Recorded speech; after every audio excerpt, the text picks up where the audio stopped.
اعوذ باللہ من الشیطان الرجیم بسم اللہ الرحمن الرحیم وعن ابی ہریرہ قال قال رسول اللہ صلی اللہ علیہ وسلم من لم یشکر الناس لم یشکر اللہ۔ حضرت امام احمد نے، امام ترمذی نے حضرت سیدنا ابو ہریرہ رضی اللہ تعالی عنہ سے روایت نقل کی ہے۔ وہ فرماتے ہیں کہ میرے آقا جی اعلیٰ نبینا علیہ الصلوۃ والسلام نے ارشاد فرمایا، جو لوگوں کا شکریہ ادا نہ کرے وہ اللہ تعالیٰ کا بھی شکریہ ادا نہیں کرے گا۔ جو لوگوں کا شکریہ ادا نہ کرے وہ اللہ کا بھی شکریہ ادا نہیں کرے گا، یعنی بندوں کا نہ شکرہ اللہ کا بھی نہ شکرہ ہے۔ ہر لحاظ سے بندے کو، وہ قولی ہو، فعلی ہو، تقریری ہو، دل سے ہو، زبان سے ہو، عمل سے ہو، جس طرح بھی ہو، بندے کا اور اللہ کا شکریہ ادا کرے۔ لَإِن شَكَرْتُمْ لَأَزِيدَنَّكُمْ، آپ بندے کا، اللہ کا شکریہ ادا کریں گے، بندہ اللہ کا شکریہ ادا کرے گا، اللہ تعالیٰ اس کو اور زیادہ عطا فرمائے گا۔ اور اللہ کا شکریہ یہ بھی ہے کہ اس کے احکام پر عمل کیا جائے، اور اس کے احکام پر عمل کرنا اس کا شکریہ ہے، اس کے بندوں کے ساتھ بھلائی کرنا۔ ہمارے جتنے بھی بزرگ گزرے ہیں ان پر انہوں نے بڑا زبردست فرمایا ہے کہ سب سے پہلے مخلوقات میں اپنے ماں باپ کا شکریہ ادا کیا۔ آپ دنیا کے اندر لاکھوں روپے، کروڑوں روپے بہا رہے ہیں، صدقہ دے رہے ہیں، خیرات دے رہے ہیں، اس پروجیکٹ میں لگا دیا، ادھر کر دیا، ادھر کر دیا، وہ آپ کا سب زیرو ہے اگر آپ کے ماں باپ تڑپ رہے ہیں۔ اگر ماں باپ راضی نہیں ہیں، اللہ راضی نہیں ہے۔ انشکر لی ولوالدیک، ماں باپ کا اس وقت تک ہر حکم مانا جائے گا جب تک وہ اللہ اور اس کے رسول کی اطاعت میں، جب اللہ اور اس کے رسول کی اطاعت میں ہے ان کا ہر حکم مانا جائے گا۔ جیسے ہی وہ اللہ اور اس کے رسول، مثلا ماں باپ کہتے شرک کرو، اب ان کا حکم نہیں مانا جائے گا۔ وہ کہتے قتل کرو، حرام کھاؤ، نہیں، اب ان کا نہیں مانا جائے گا، اب اللہ رسول کا۔ اب یہ ان کی نافرمانی نہیں، یہ فرما برداری ہے۔ حرام سے بچنا، ان کے کہنے پر شرک سے بچنا، یہ اللہ کی فرما برداری ہے، یہ بندوں کی فرما برداری ہے۔ اب ماں باپ کا شکریہ ادا کرنا، اسی طرح پھر اساتذہ کرام کا، اپنے شیخ کا، اپنے بڑوں کا۔ ہمارے بزرگوں سے میں نے سنا، وہ کہتے تھے کہ جس کے پیچھے نماز پڑھو پھر اس نماز کی لاج رکھو۔ اچھا، ہم حیران ہو جاتے تھے کہ ہمارے شیخ کیا بات کر رہے ہیں، لاج کیسے رکھی جائے؟ فرماتے تھے بیٹا جب کسی کے پیچھے نماز پڑھ لو پھر اپنی آنکھیں بند کر دو، اللہ جانے اور بندہ جانے، اللہ جانے اور بندہ جانے۔ ہمارا اب المیہ الٹا ہو گیا، اب کا وقت الٹا ہو گیا۔ اب ہر وہ چیز جو اللہ کے قریب کرتی ہے، اس چیز کے اندر شک پیدا کر کے اس کے احترام اور عزت کو کم کیا جا رہا ہے۔ ان میں سب سے پہلے ماں باپ کا احترام ہے۔ انشکر لی ولوالدیک وقضی ربک الا تعبدوا الا ایاہ وبالوالدین احسانا۔ یہ ایک قرآن کا مقام نہیں، کئی قرآن کے مقام۔ میرے بزرگ ہیں، ان کی عمر اس وقت 84-85 سال عمر ہے۔ ان کو بیٹا امریکہ میں چلا گیا، فارمیسٹ تھا، ٹھیک ٹھاک پیسے لگ، $25,000 وہ مہینے کے کما رہا ہے۔ اس کے باپ یہاں پہ اپنی دوائی کے لیے تڑپتا ہے۔ وہ اگر $200 بھی، $300 بھی اگر اپنے باپ کو دے دے، سکے باپ، اس کو کوئی $25,000 میں سے اگر $200-400-500 وہ دے دے اپنے باپ کو، کیا فرق پڑے گا؟ وہ کہتا ہے نہیں، آپ ایک خاص مکتبہ فکر کے ہو جائیں۔ پھر میرے شیخ نے مجھے کہا کہ اپنے باپ کی مدد کرنی ہے، ورنہ آپ نے اپنے باپ کی مدد نہیں کرنی، آپ کا باپ مشرک ہے۔ سننی ہے، آپ کا باپ مشرک ہے۔ تو میں نے ان سے کہا آپ ایسا کریں، ان سے پوچھیں آپ کیا مانتے ہیں؟ آپ قرآن مانتے ہیں، حدیث مانتے ہیں، یا کسی اور کا کوئی حوالہ مانتے ہیں؟ میں نے قرآن سے بھی 6 آیات بینات اور احادیث مبارکہ میں نے ان کو دی۔ میں نے کہا یہ آپ اپنے بیٹے کو دکھائیے۔ اس نے کہا یہ جتنا بھی ترجمہ کیا ہوا ہے یہ سارا جو ہے نا جی وہ 2 نمبر ترجمہ ہے، یہ ٹھیک ترجمہ نہیں۔ اچھا جی، میں نے کہا چلو ٹھیک ہے، ہم ترجمہ نہیں کرتے، عربی آپ پڑھ لیں، آپ خود ہی عربی پڑھیں اور اس میں سے آپ ترجمہ کریں. آپ کیا ترجمہ کرتے ہیں؟ جس زبان میں آپ ترجمہ کرتے ہیں آپ کر کے دیکھیں. کہتا نہیں میرے شیخ نے منع کیا، میرے شیخ نے منع کیا. میرے شیخ کہتا ہے پاکستانی اور ہندوستانی سارے مشرک ہیں، لہذا ان کے ساتھ بھلائی کرنا بالکل. نبی اکرم صلی اللہ علیہ وسلم کے زمانہ اقدس کے اندر آپ کی ایک زوجہ کی والدہ مشرکہ تھی. وہ آئیں، کہنے لگیں بیٹا میرے ساتھ بھلائی کر، میرے حالات خراب ہیں.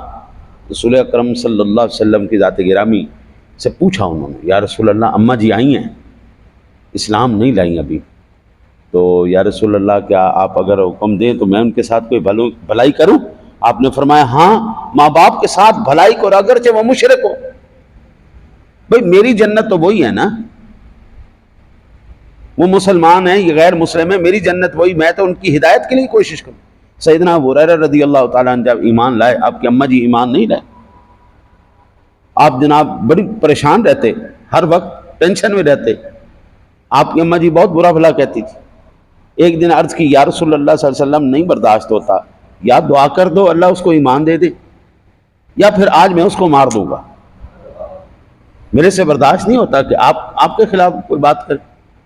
رسول اکرم صلی اللہ علیہ وسلم کی ذات گرامی نے ایسے ہاتھ اٹھائے، آپ نے ارشاد فرمایا یا اللہ ابو ہریرہ کی ماں کو ایمان نصیب کر دے.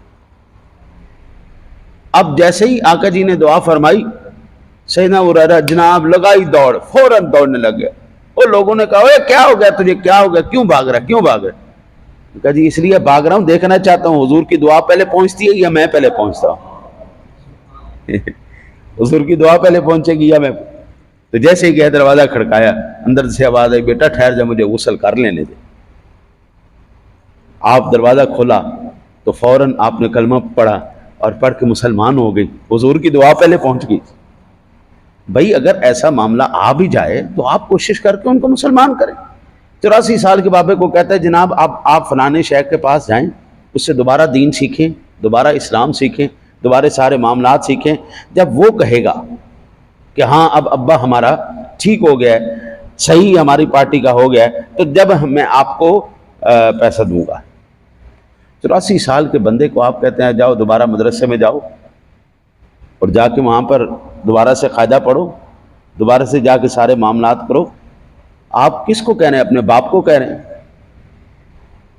تمہارے باپ نے جب تمہیں پیدا کیا ہے، تمہاری پرورش کے لیے اس نے یہ تو نہیں پوچھا تھا، یہ چیزیں تو کبھی انہوں نے مد نظر نہیں رکھی. سب سے پہلے ماں باپ کا شکر ہے. حضرت ان ماں باپ کے لیے بھی میں گزارش کرتا ہوں جن کے اولاد ان کے آگے نہیں ہوتے.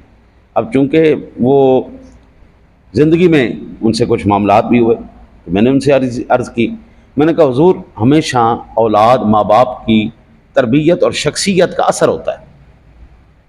یہ ایکشن ہوتے ہیں، وہ ری ایکشن ہوتا ہے.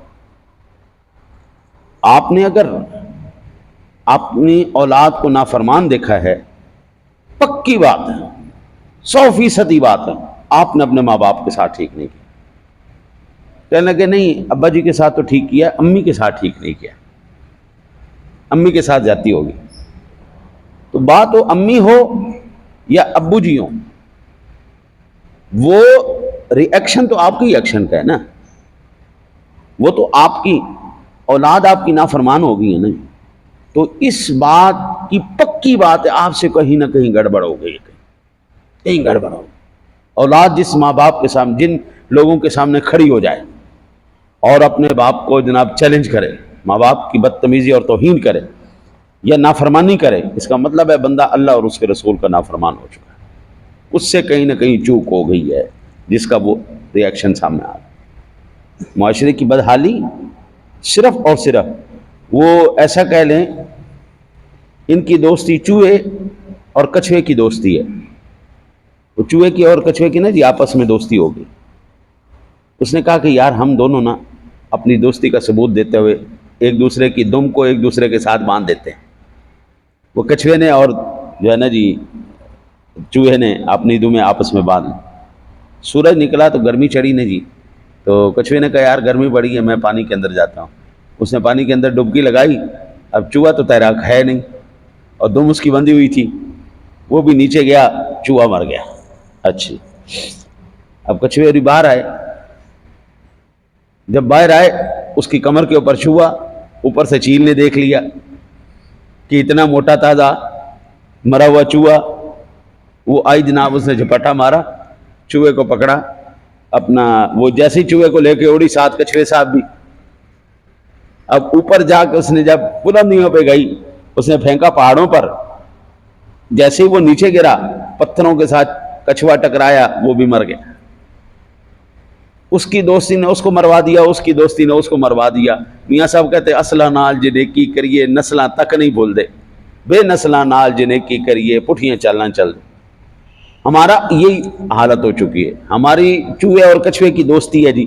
ہم اللہ رسول کے وفادار رہیں گے تو جناب وہ ہماری وفادار رہے گی. ہم اگر اللہ اور اس کے رسول کے نافرمان ہیں, ہم کیسے امید کر سکتے ہیں کہ ہماری اولاد ہماری فرما بردار ہو جائے؟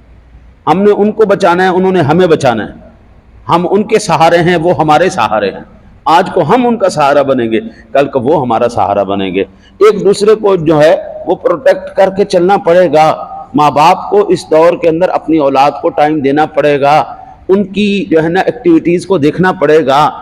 ابھی اب کیسے چھوٹے چھوٹے بچے سودا لینے جاتے ہیں, واپس ہی نہیں آتے, مار دیتے ہیں. جانور بیٹھے ہوئے, وہ ایک اپھل اور پھاما, ہاں جی, یہ دو بھائی ہیں, آدم خور بھائی, دو آدم خور بھائی.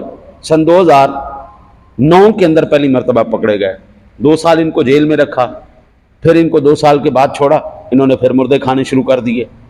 پھر ان کو 2016 کے اندر پکڑا, پھر ان کو جناب جیل کے اندر ڈالا, پھر ان کو واپس بھیجا, پھر انہوں نے آدم قبروں میں سے مردے نکال کے کھانے شروع کر دیے.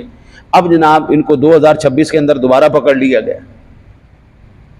اب تو کیفیت یہ ہو چکی ہے, انسان آدم خور ہو گیا, آدم خور ہو چکا ہے. بچیاں سودا لینے جاتی ہیں, ان کو مار کے ان کے ساتھ زیادتی کر کے ان کو ختم کر دیتے. بھائی اب تو وقت دینا پڑے گا.